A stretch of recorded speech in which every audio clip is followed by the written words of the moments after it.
Welcome back to the proof of Azoth Theorem. Theorem? Something like that. Anyways, we got some new chapters. Let's do the studies real quick. We'll check the notes. Can I check the other notes?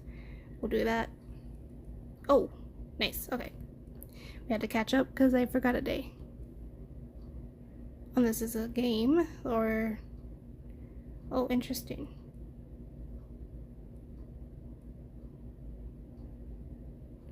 Oh, you have to add stuff together.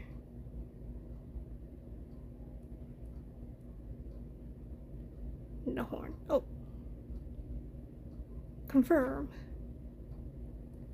I just want to see what it does. Oh. Oh.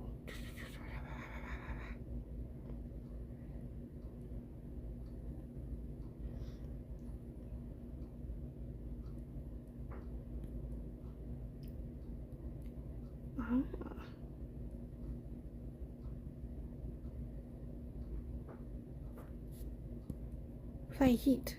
Add some water. Apply heat. Apply heat. Stir. Oh. So we need some more heat. What?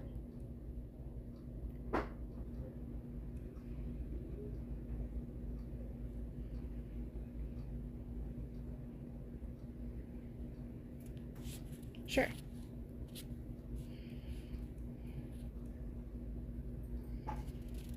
Shabam.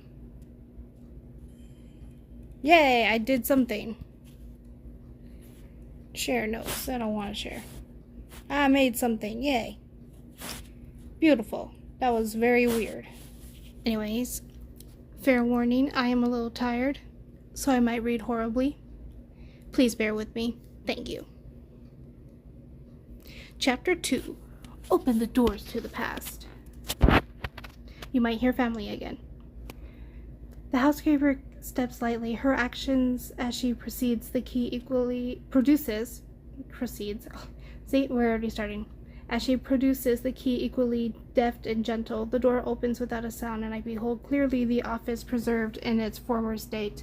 Manuscripts unfurled, scales unbalanced, regents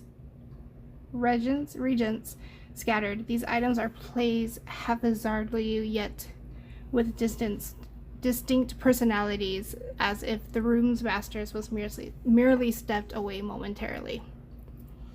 This once was the office of Director Mars. Every item remains exactly as it was on his last day, undisturbed since. The book. I don't think I have water. I probably should get water. The manuscript's cover is emblazoned with the sanguine symbol of upside-down triangle. Its pages chronicle various shapes of stibnite, the last circle, and noted with the word quartz. It's already starting. Water. Oh, that's right. Director Mars manuscript. A bloody symbol adorns the manuscript's cover. With encrypted language details the nature of ores and repeated trials to transmute stibnite into gold. On the final page, quartz is penned in a different handwriting. The cauldron. The room is cluttered with alchemical apparatus. Iron rods, crucibles, bellows, a complete array. Some bared the scars of corrosion from past usage.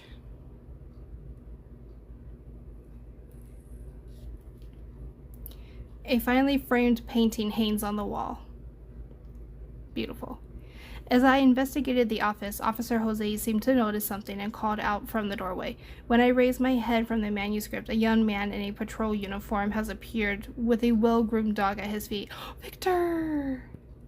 The patrol officer, noticing my scrutinizing gaze, smiles shyly, bowing his head to write a few words on a piece of paper and passing it to us, all without making a sound. The dog is also silent, merely wagging its tail at us.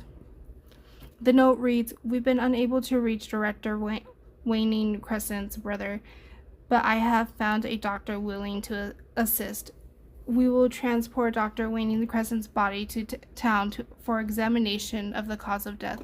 A detailed report is expected to be ready by tonight. You're right on time. Do tell our lady detective what you can about Director Mars. She's had a go at me several times already, but the library folk are unwilling to say much to outsiders.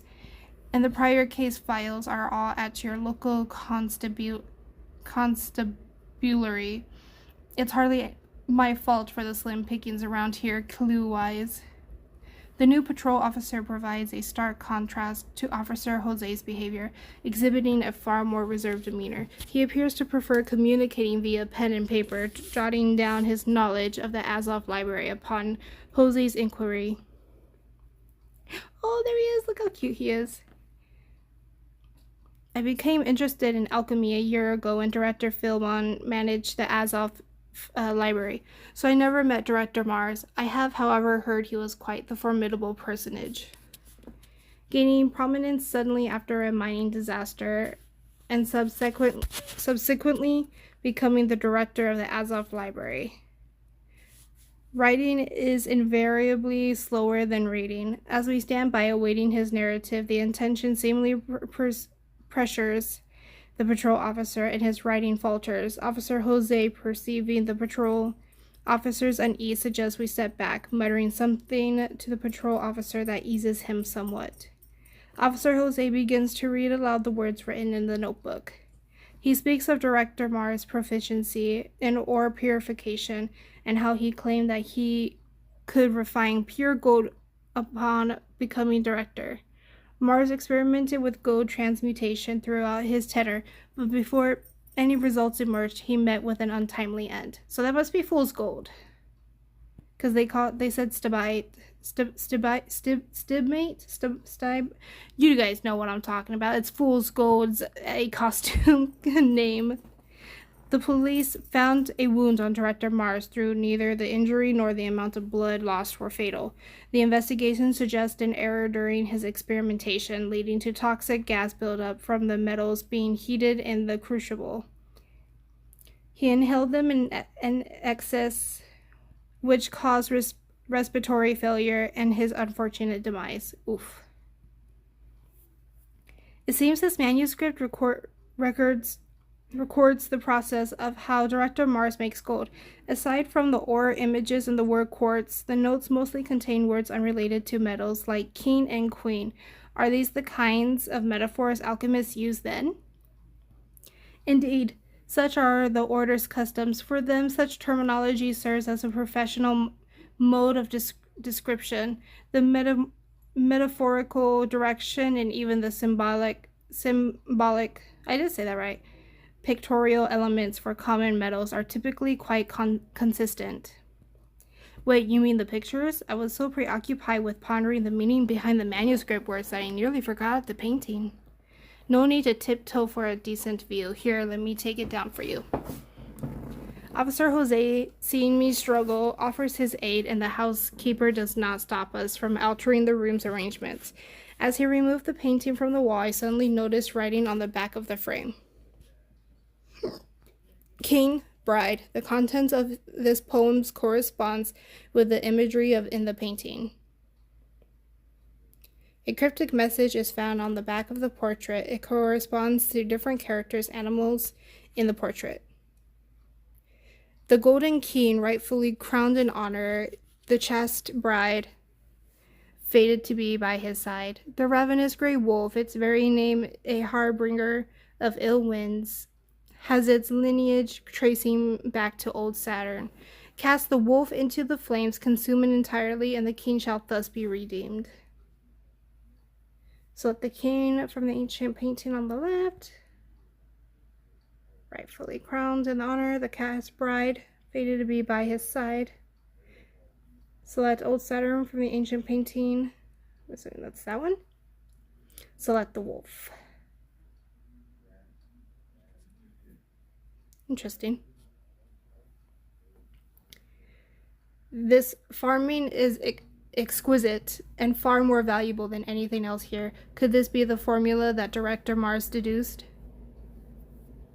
So it's true that people can make gold. No wonder Mr. Inference always harps on about the value of knowledge. What a revelation. If I had known, I wouldn't have been slacking off on all the books all those years. You spoke like a man who knows his stuff just now. You must have studied all this quite thoroughly. Officer Jose pats the patrol officer's shoulder, who sways under his hand like a grimacing roly-poly doll. I'm merely interested in alchemy, a novice far from achieving anything like this. Looks like it's indeed the formula for transmuting stibnite, that's the word, into gold, but whether it actually works is another story. Director Mars has attempted the transmutation for a long time, but has yet to succeed, right?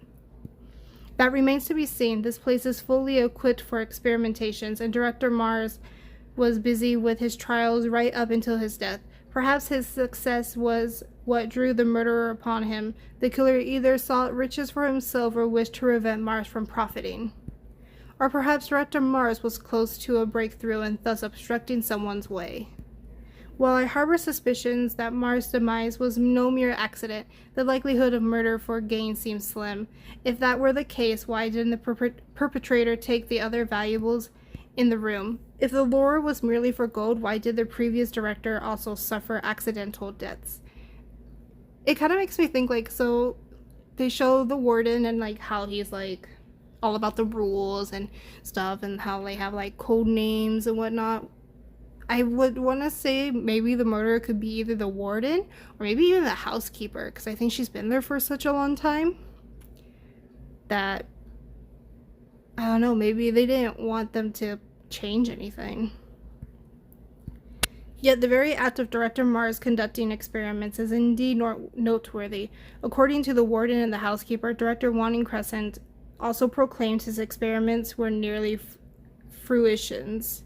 Maybe the way they did the experiments and stuff was not the way, like, a true alchemist should be doing things or whatever. And so someone got mad that they're just doing it their own way and not, like, the right way or something. If the murderer indeed acted due to the director's progress, it would imply that Director Mars indeed succeeded in transmuting stibnite into gold using this formula. Now that we are privy to the formula, possess a complete set of instruments identical to those used by the director, it may be prudent to attempt the formula ourselves to ascertain its validity. This is easier said than done, for our operation should strictly adhere to the manuscript's instructions. Patrol officer, might you lend us your expertise? See, they're talking about manuscripts, instructions, and stuff, so maybe they try to go, like, off script. And somebody did not like that. The metal within the crucible has yet to fully liquefy. Is the heat unevenly distributed? I have heated substance like this before, and at such times one must frequently turn the contents. Wait, hold on. Using that stirring rod will introduce impurities. My apologies, I didn't hold it steady. It's going to spill. The stibnite described in the painting's formula can be found within the office. Holding the ingredients, save for Arya and the housekeeper, we encircle the crucible, engrossed in our task, only to yield a result as black as pitch. Moreover, many Regan bottles bear ambiguous labels, leaving us to rely solely on experience. I sidled up to grasp a bottle, scrutinizing it closely and comparing it to the manuscript's description. Whether due to an inadvertent nudge or my own unsteady hand, the Regan cascades out, drenching the notebook's pages. The dampened pages suddenly reveal hidden text within what were once blank spaces. The handwriting, similar to that of the previous experimental records, now appears to be collections of personal statements. Oh, we're gonna watch something? Last time we watched something, it was very quiet, so I will be probably turning it up so that you guys are able to hear it. So let us go. This director, once a prospector, was spared by fate in a mining disaster. Surviving unscathed, he stumbled upon a medieval alchemy grimoire in the cavern's depths. Within its worn pages, he discovered an alchemical art unknown to him, the distillation of water to its purest form. This pristine water promised to not only transmute base metals into precious ones, but also to serve as the foundation for crafting the Philosopher's Stone. The tome, cryptic in its wisdom, detailed not the means to procure this purest water, offering only but a painting concealing an alchemical formula nestled between its leaves. Armed with the tome's arcane knowledge and methods, he ascended to become the director of the Azoth library. Thereafter, he toiled upon the experimental table night after night, guided by the painting's instructions in pursuit of that singular drop of pure water that could transmute stone to gold, an element that could grant the deepest of desires. Yet, as life's final shadow fell upon him, success remained ever elusive.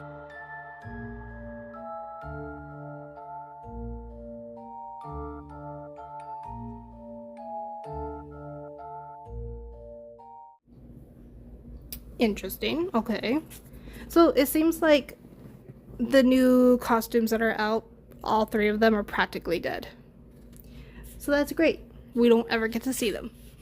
Maybe. Who knows? Maybe they're fake deathing. Fake deathing. Okay. Indeed, these are the notes of Director Mars, who until the end never succeeded in refining gold. The final mention of quartz in the manuscript is not in his own handwriting, coupled with the symbol on the cover, which matched the one found at the crime scene. It is undoubtedly the work of the same perpetrator. This malefactor's aim was gold, as evidenced by their theft of the ore, capable of transmutation. Should anyone else discover a familiar formula, the perpetrator intended to continue the killings to conceal the truth. If the murderer truly wished to avoid drawing attention and keep the formula hidden, why leave symbols representing different elements, thus allowing us to see this note? I am increasingly convinced that quartz is yet another clue. Shall we attempt a refinement using quartz as well? The patrol officer rummages through the various bottles and jars left by Director Mars in the cabinet, shaking his head after a moment. How strange, the Azoth library is certainly not short on alchemical resources. Could it really be that there's no quartz to be found here? My apologies, but it seems there's no quartz within the entire library.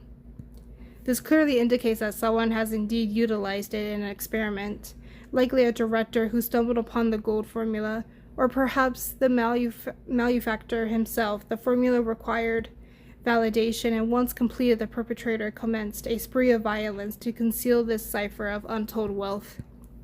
Officer Jose, with the clarity of reason, constructs a hypothesis, though I find myself grappling with its plausibility. The conjecture seems to stretch the bounds of likelihood. Yet Officer Jose appears unwaveringly certain, summoning the patrol officer to call for a delivery of quartz ore, intent on another trial of the formula's veracity. The script detailing quartz diverges from the earlier experimental records, and I am also convinced this message was intentionally left behind. But if quartz indeed is the key to the formula's triumphant conclusion, why would the informant wish us to be privy to this revelation?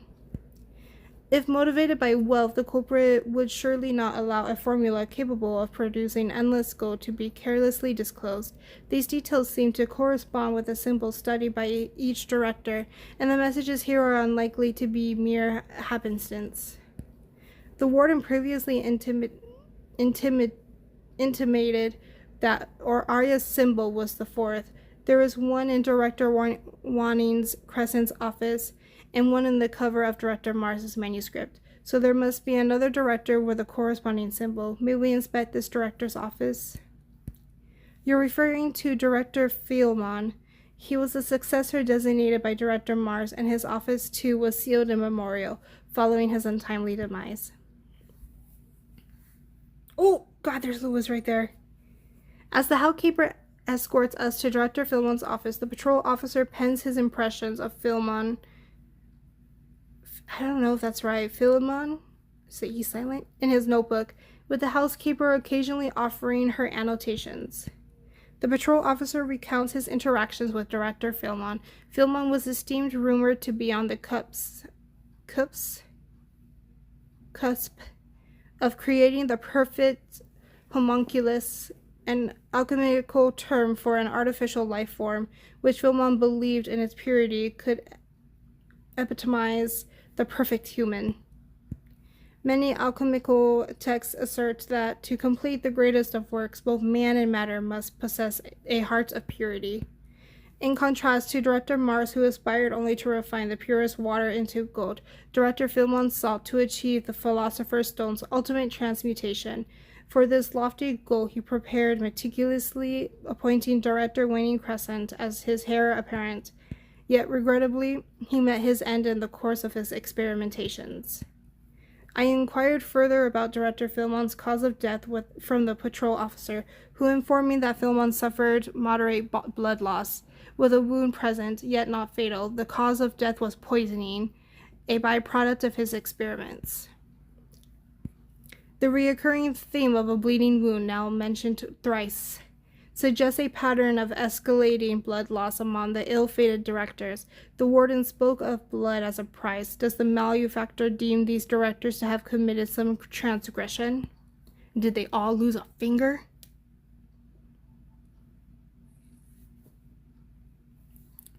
Some reagent bottles, each storing mercury, sulfur, and salt, are marked with corresponding symbols.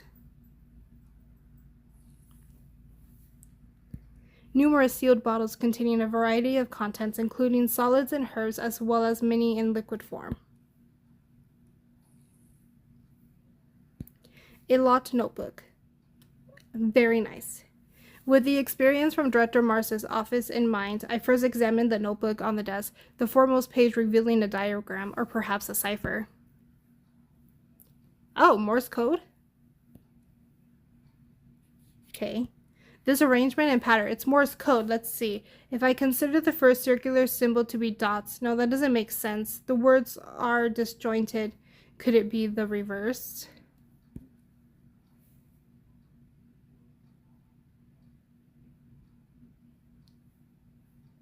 Oh,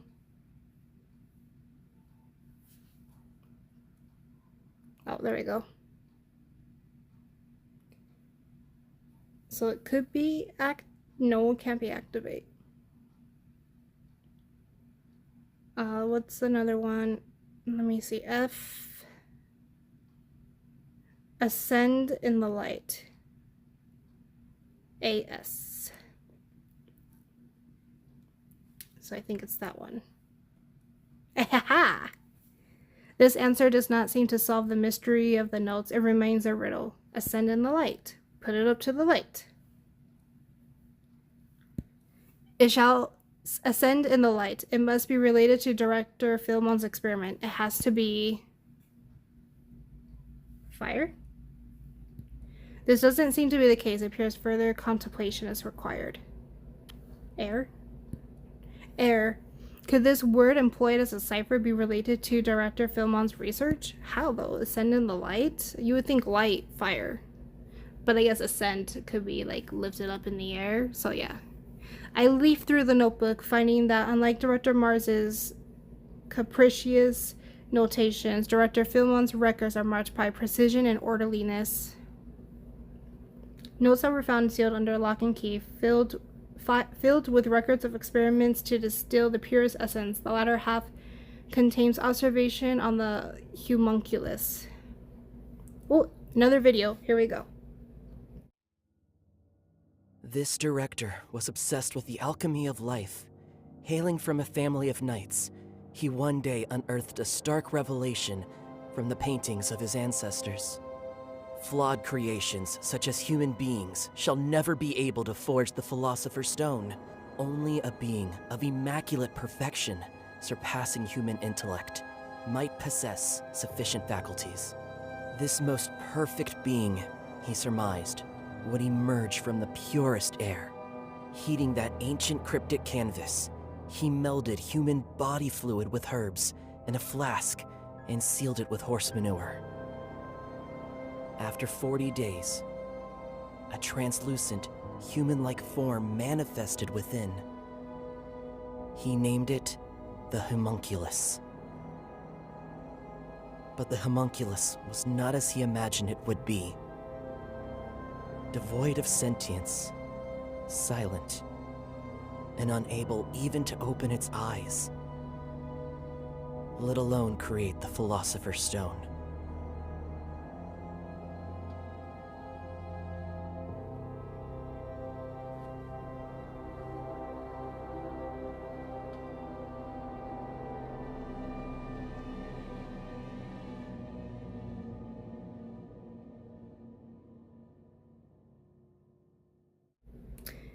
Okay, that eyeball totally was not creepy. The notes revealed that he cultivated the homunculus, yet this creation did not align with his expectations. The office, left untouched after the incident, still harbors the homunculus. Eee.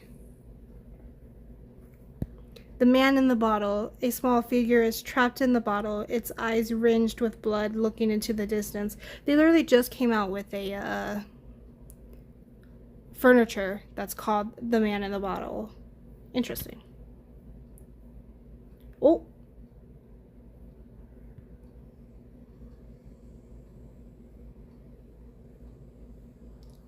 Why is this symbol concealed behind the bookcase? The malefactor has not hidden his demands yet. Otherwise, the other two symbols would not be painted in plain sight. Symbols hidden. Philemon's office cabinet, written around the same time as several other symbols. Man in the bottle. The choice of this location must have its own reasoning. This bloodstain appears rather fresh, unlikely to have been drawn more than a year ago. The bookcase seems slightly askew in the dim light. To discern the situation, Officer Jose lights a lamp and leans in for a closer look. But as he approaches, I suddenly notice a faint discoloration on the wall, a distance away from the sanguine symbol.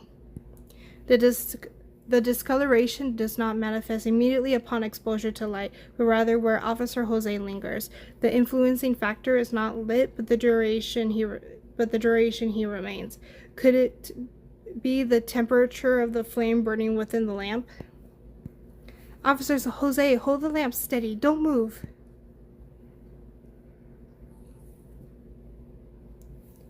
Investigation point: 1 begets 2, 2 begets 3, and from the third, the first emerges as 4. A 1 becomes, This seems to be what the malefactor wishes to convey, but what does this phrase mean? In my estimation, it seems to be mere obfuscation.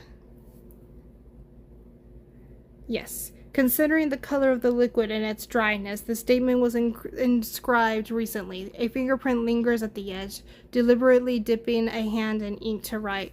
A trick I've seen all too often. Officer Jose carefully collects the fingerprints from the edge of the writing on the wall with his tools, calling the patrol officer to analyze it with him. Each person's fingerprints are unique, and despite his machinations, he has inadvertently left traces here. Once the report is out after comparing everyone's fingers, the culprit will have nowhere to hide. 1 begets 2, 2 begets 3. These numbers don't seem to mean anything special in the notes we saw before. Could this be a sequence for murder? I remember now. My grandfather read this line to me. It was from the book I found after triggering that mechanism. I remember where I found it. I walked on the soft path along the carpet, and then Arya suddenly turns and strides out, her hands tracing the corridor's furnishings, seemingly comparing them with the images from her memories. I promptly follow. The wind carries the scent of moonlight and the singing flames of candles. I pass through a whiff of arboreal fragrance, and then the ground is soft. I found that the scent of the tree is coming from the texture of the wood. Ooh, I actually like this. And then the wind. As I lifted my head, I caught a whiff of the wind, carrying moonlight and fire from the distance. There were towering piles of books. I attempted to extract one. Then I felt the cool touch of the stone. I see Arya halts before the stone statue, caressing its base, examining the juncture between the foundation and the ground. This wasn't here before, it's lower. Perhaps this was your grandfather's purpose in renovating the library, to conceal the mechanism you discovered, but now we must shift it to see. The esoteric order's extreme reaction to Arya's discovery all those years ago, was it because the item itself was significant, or because Arya was then considered an outsider?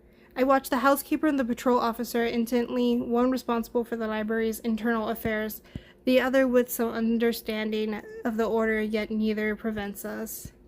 The patrol officer is even beckoned by Officer Jose to assist, and together they dislodge the marble statue, revealing the concealed mechanism to our collective gaze. Arya, the shape of this keyhole seems to match your key.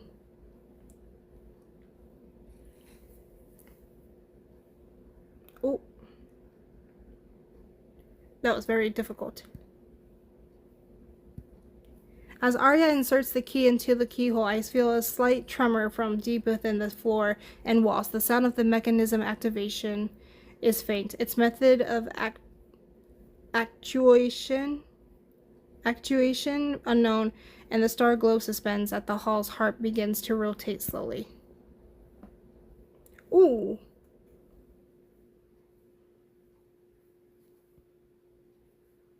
Oh, it's lining up. Look at that.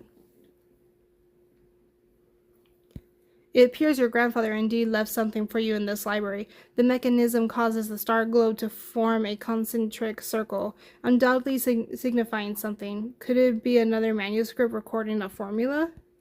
With the star globe now aligned in the concentric circle, though the four elemental symbols previously noted could not be directly discerned from the front, the symbols initially etched upon the inner circle are now laid bare. The symbols before us speak the stars, a connection well known in the world of alchemy, where celestial bodies are bound to earthly metals. The patrol officer by my side nods in affirmation of my conjecture. This is the Azoth Library's ancient legacy. Under our curious looks, the patrol officer's face turns slightly red. He writes something down, avoiding our eyes. He's so cute. The patrol officer explains the tradition to us. In the culture of esoteric code, the symbols represent not just the user's field of study. The code, which refers to overly grand imagery, also requires the observer to have a high level of alchemy in that area in order to be comprehended. Symbols like Mars for Director Mars and the Moon for Director Waning Crescent, which encompass the entire category of metals, require the user to be adept in their studies or they won't be able to understand them. Aha! No wonder the patrol officer's expression carries a tinge of envy, barely perceptible but undeniably present. I turn to the housekeeper and inquire about the star globe's age, only to discover it was crafted in the same era as the new statue gracing the main hall, both under the auspices of Director Mercury, Arya's grandfather. Since his time, the subsequent directors have refrained from altering the library, opting instead of periodically augment the collection with new volumes and catalog numbers. I feel like I read that wrong, but that's okay. It stands to reason that the statue, the star globe, and the key were likely the deliberate creations of Arya's grandfather. Within the star globe's inner circle, 12 celestial symbols reside, yet my recently acquired alchemical knowledge suggests that 4 among them are seldom seen in such settings. H is Uranus, Triton is Neptune, Dathane is Comet, and the circle with the plus represents Earth. Uranus and Neptune were only recently discovered and named, while comets and Earth, though long observed, have only been systematically understood in the last century. These celestial bodies, understood too late by humanity, should not exist in this alchemical legacy, lacking the established corresponding elements or metals. Could these 4 symbols, relatively devoid of meaning, carrying a message left by Arya's grandfather? And the placement of these symbols, they seem to mirror the patterns of petals on the rose adorning the base of Arya's key, with 8 petals unfurled. If these four symbols align with the inner petals, the outer petals may correspond to the elemental symbols of the star globe's outer ring. Oh!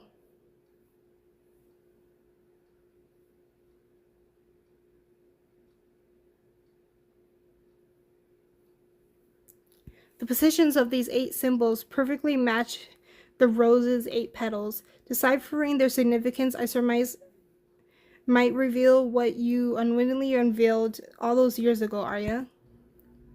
This seems unrelated to the current director's death, though.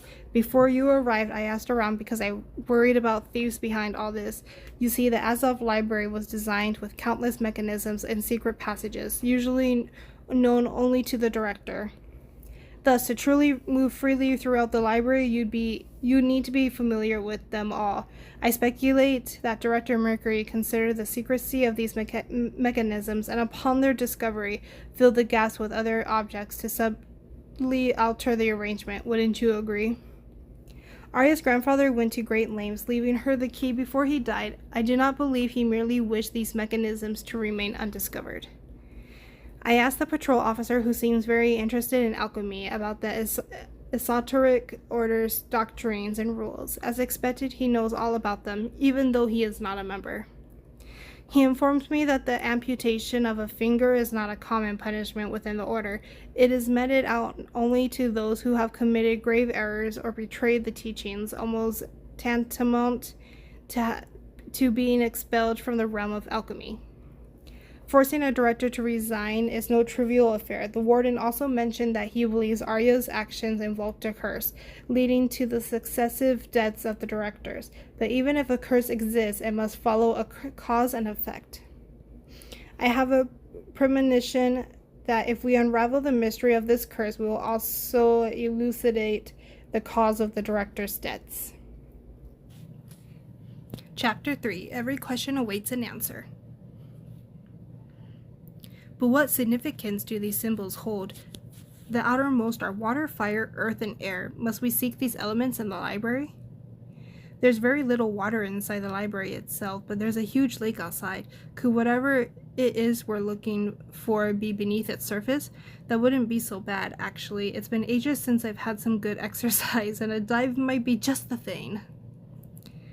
I hastily restrained the overeager Officer Jose. Arya mentioned that it was her grandfather who read whatever she found after she triggered the mechanism. It must have been some kind of book or document. Waterproofing paper is challenging even when stored in a sealed container. There's always a risk of leakage. If an accident were to happen underwater, no one would want to take responsibility for it. It stands to reason that it would be kept in a stable environment for safekeeping. I surmise it is still within this very library. The library indeed satisfies the requisite storage conditions. One only needs to render the sought-after object undiscoverable. The library itself is akin to a cipher. Without a guiding clue, locating a particular book becomes the Herculean endeavor, requiring one to peruse every volume in sight. Arya and I are on the same page, but just as I begin to reveal in the growing unspoken accord between us, I know that Arya has lapsed into contemplation once more. Grandfather told me that the 4 letters at the front of the Azoth library serial numbers are the initials of the 4 stages necessary in the creation of the Philosopher's Stone. In their application, these letters are jumbled, a cipher to demarcate different areas. Nigirdo?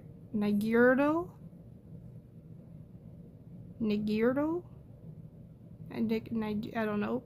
Albedo, citrinitis, and rubido.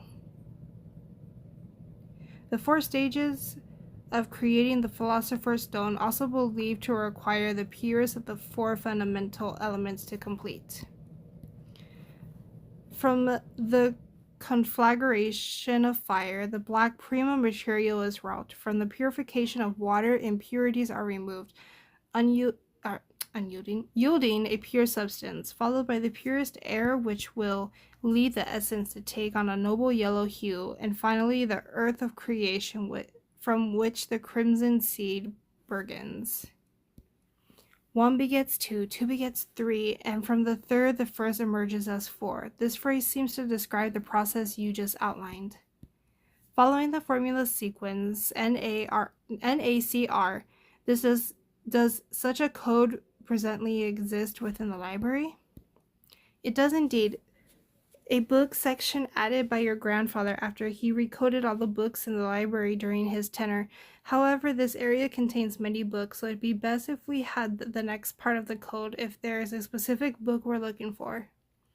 What then is the precise coding system of the Azoth library? I believe the remaining 4 celestial symbols might hold the key to the cipher.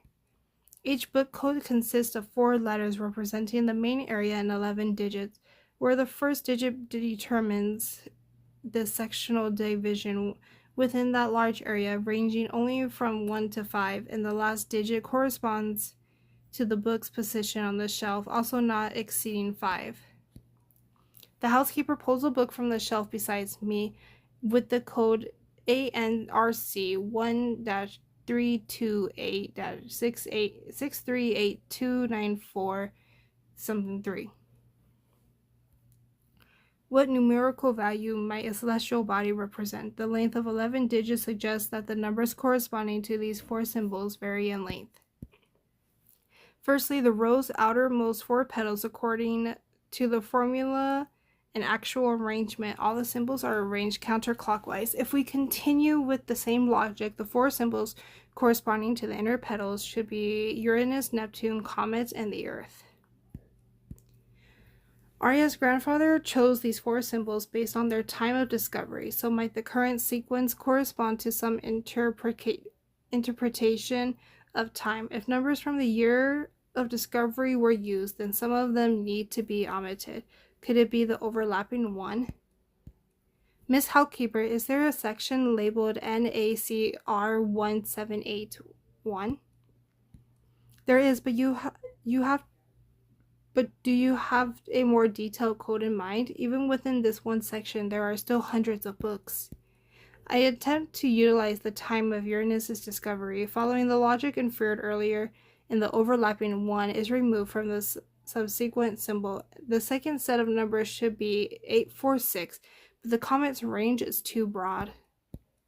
Time related to a comet. Could it be the earliest observation of a comet, or its orbital period? Perhaps I could ask the others about the esoteric view of the astronomy and the location of related books within the library. Oh, I can choose. When did you get here?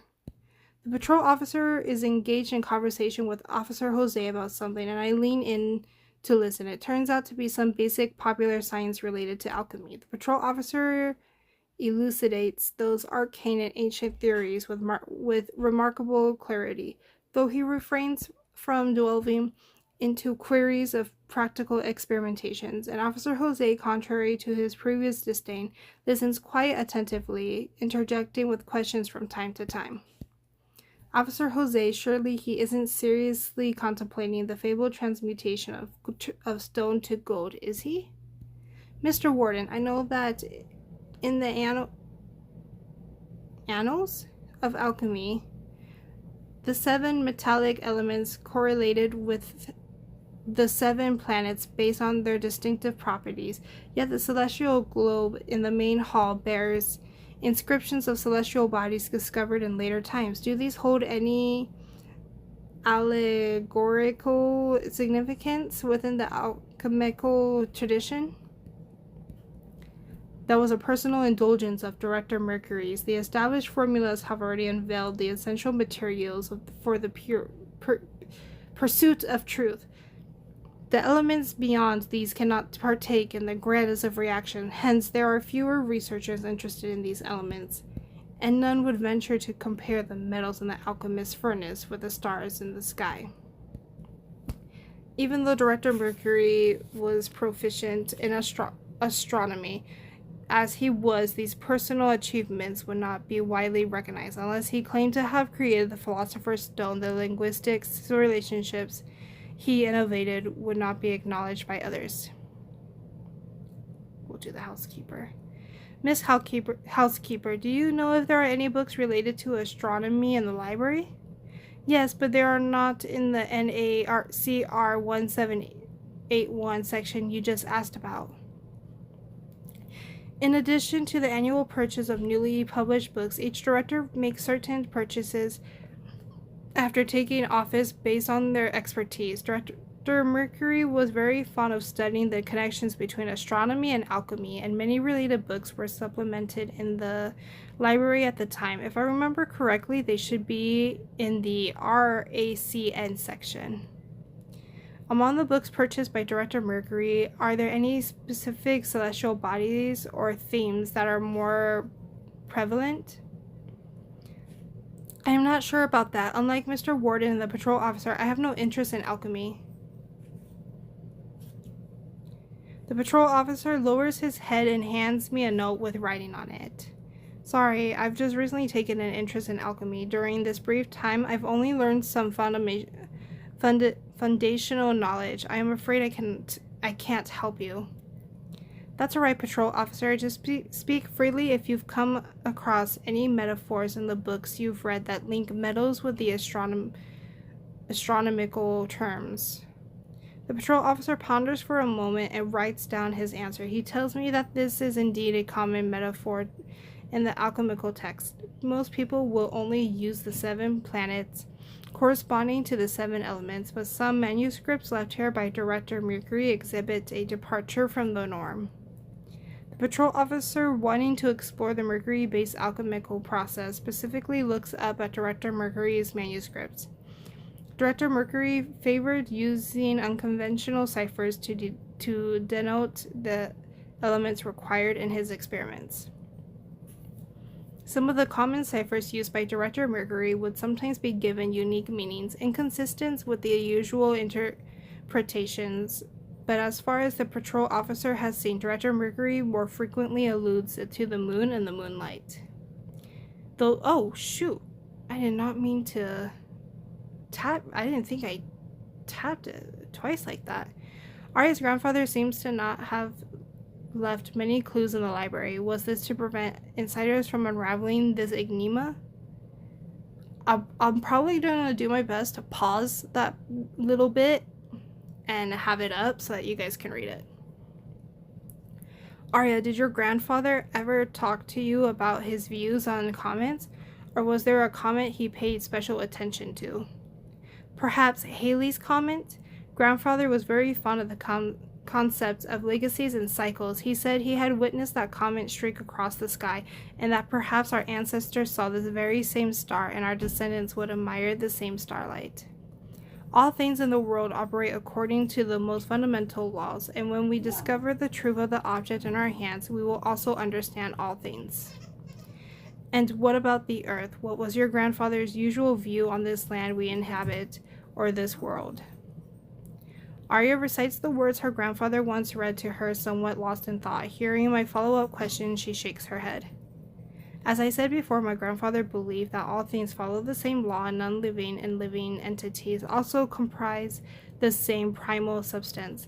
So in his view, I suppose he would think only that this world is the largest result. All things arise from one, and from one thing all things evolve.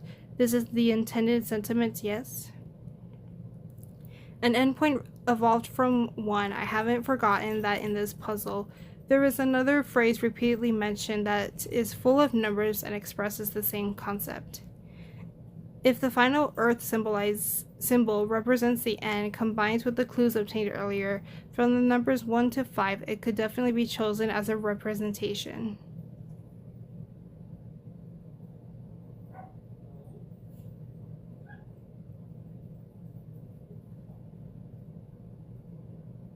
Three. This doesn't seem to be the case. Damn it. 5. 4. 4 it was. Miss Housekeeper, is there a volume within the library akin to an index of book codes? I still find myself uncertain of the remaining numbers and wish to consult it for verification. Regrettably, the most detailed index was the director's possession, and if I'm unaware of where Director Wanting Crescents placed it. However, I recall the majority of the shelf codes, so should you seek confirmation, you can ask me directly. Is there a volume with the code NACR 84 blah blah blah number 4? If my memory serves me correctly, there is indeed such a code. Allow me to retrieve it for you. I take a gamble, combining the discovery times of the preceding celestial bodies with the year Halley's Comet's periodic prophecy was confirmed. Did I read that right? Thus constructing what appears to be a complete book code awaiting the housekeeper's confirmation. Words. Is this the volume?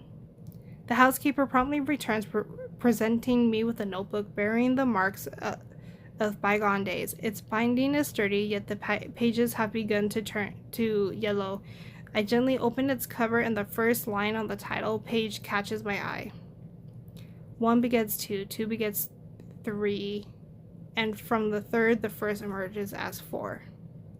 This is it. I carefully continue to leaf through the book, softly reading for Arya beside me. This is not merely a research book, it is the diary of an alchemist named Maria. Oh, we got one more video. Here we go.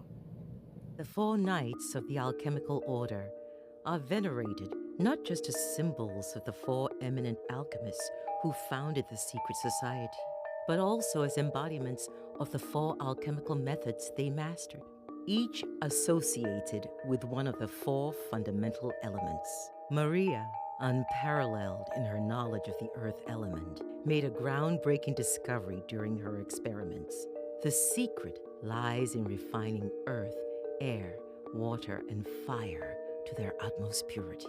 By doing so, one could forge the Philosopher's Stone. However, Maria never had the opportunity to replicate her findings. Soon after, she fell victim to betrayal at the hands of the other 3 alchemists, who imprisoned her and left her to her fate. Frail since birth and plagued by ailments, Maria's condition worsened when her fellow alchemists surreptitiously tampered with her medicines, exacerbating her condition and robbing her of her sight. Awaiting death in the darkness, Maria divulged no further clues about the Philosopher's Stone. Instead, she left behind a curse for those who dared seek it. Those who peer into its secrets shall spill fresh blood upon the purest of elements.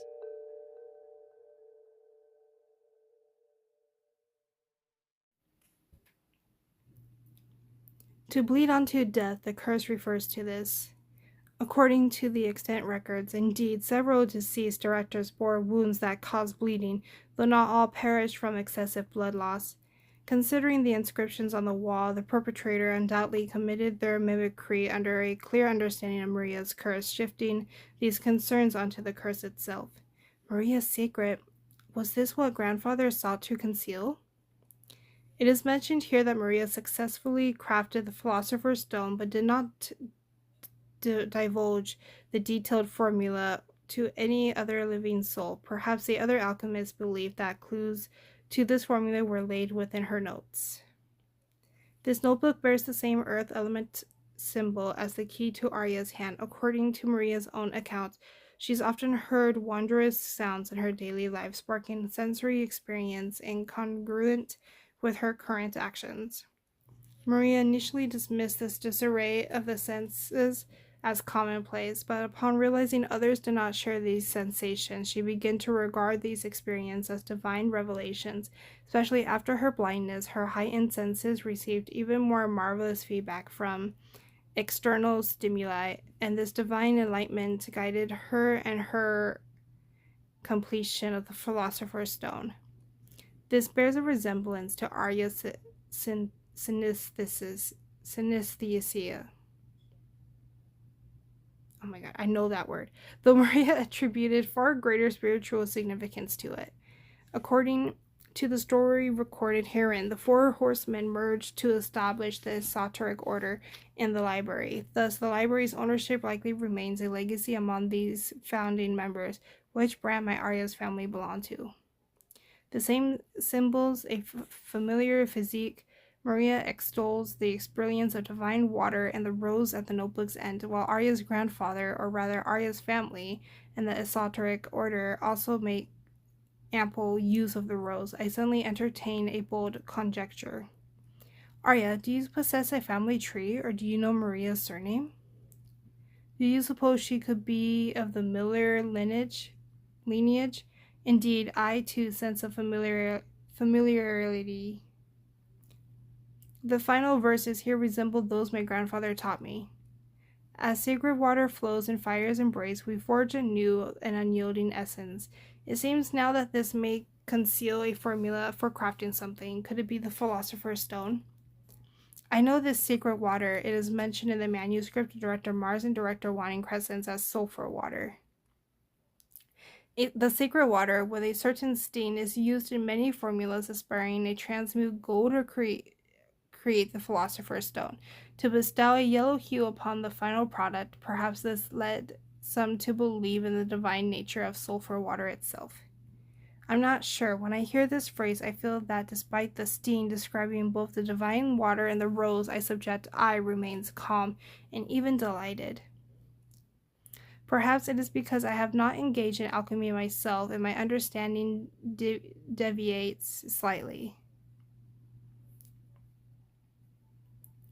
Good news, the missing quartz has been delivered by a helpful soul. Shall we now proceed to validate Director Mars's formula?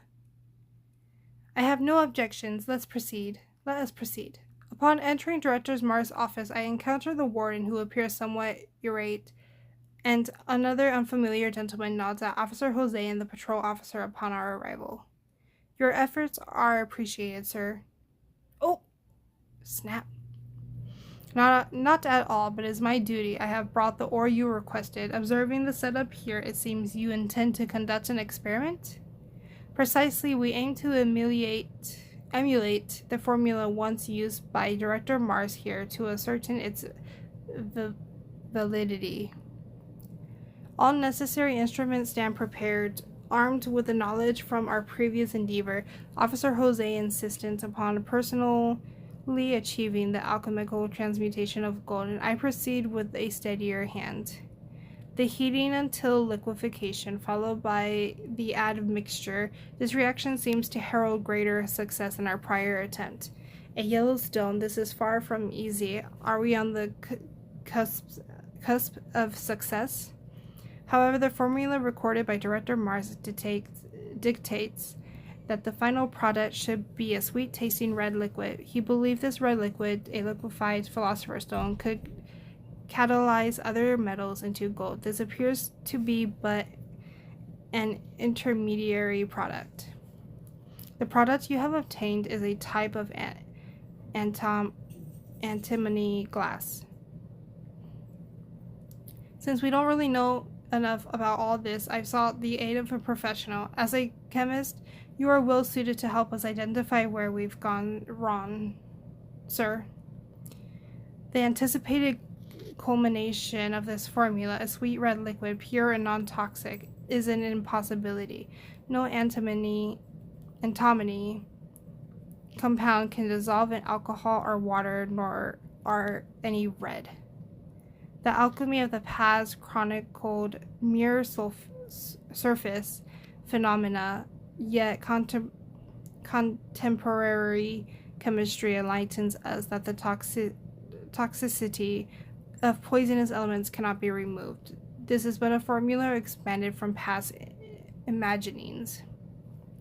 I allowed your entry not to denigrate the director's legacy. Director Mars created pale red glass, as many have witnessed. His failure stemmed only from not having completely removed the impurities. The elements he refined were not pure enough. He achieved those intermediary products precisely because they contained impurities. This beautiful yellow glass is now before us. Its formation hinged not on stibnite, but on quartz. It is quartz that can form quartz glass through high temperature melting. In the face of the warden's contentions, the scholar appears untroubled. His first peruses Director Mars's notes, scrutinizes our experimental product, and then turns to examine the experimental apparatus. As for the emergence of pale red, that is the contribution of these instruments. Look, they are made of iron. The red arises from the separated iron compounds, not some transmuted antimony. The misinterpretations of surface phenomena has rendered the formula itself inexecutable. Thus, the individual who inscribed quartz in the notes must also be aware of the formula's flaw. The handwriting depicting the words quartz in the notes, nearly identical to that on the wall, leads me to believe that this person is the true culprit behind the deaths of several directors, and the clues he deliberately left reveal his motive. I now believe the answer to the preceding conundrum is within my grasp. In the light of Miss Maria's penned recollections, it may well be that the malefactor is exacting punishment upon those who dare to seek the Philosopher's Stone. As her curse narrative describes, the wounds that bled are a macabre homage to the curse, and the severed fingers might well be the malefactor's retribution upon those deemed traitors. A culprit who not only possessed a profound knowledge of alchemy, but also a deep-seated conviction in the ways of the exoteric order.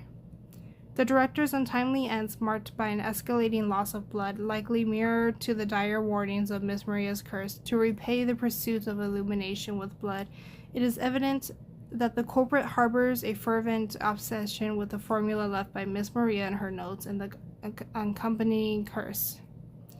The core reason that enabled the culprit to murder multiple directors consecutively and deliberately control the cause of their deaths is the method of crafting the Philosopher's Stone.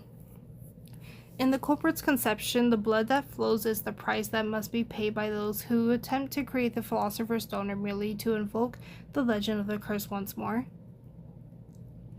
From the clues at hand, I extract several traits we can ascribe to the culprit.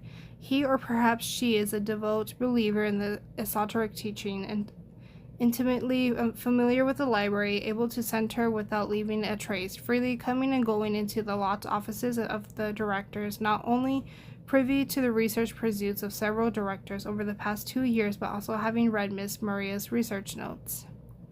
An outsider would find it difficult to achieve this in a short space of time, and none within the library fully matched the characteristics of the culprit. The warden, with his penchant for alchemy, lacks the key to the director's office, while the keeper of the spare key shows no interest in alchemy, and neither possesses the physical prowess to confront several directors in their prime. Meanwhile, the patrol officer has a solid alibi. Could the malefactor be not among this gathering, but another unseen individual? No, that cannot be. Director Wanting Crescent met his fate in the early hours, and swiftly thereafter the entire library was sealed by Officer Jose, the patrol officer, ensuring no one besides myself and Arya could traverse the drawbridge, and my own vigilance upon arrival confirms no soul departed via the river. The malefactor must still lurk within the grounds. I survey my surroundings, the lamplight in the main hall failing to pierce every shadow, leaving pockets cloaked in darkness. The shelves heavy with tomes form barriers that serve to obstruct any attempt to observe the vicinity, concealing the environment beyond 10 paces with utmost certainty. The Azoth library is indeed vast enough to conceal a person beyond our sight, and among these people within its walls someone must know. The next chapter will be available after the maintenance. Woohoo!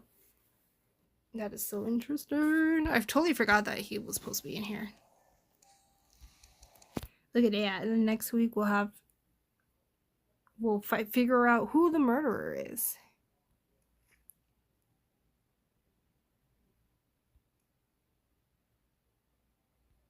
Interesting. The killer's goal. Nice. Can I?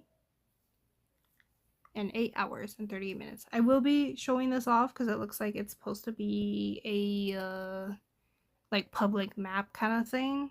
So we'll definitely be showing that off. But that is all for this chapter, this story. So we'll have to wait and see what happens. But for now, I guess I can show off the new skin I got. Hold on. Alrighty. Well, I hope you enjoyed that.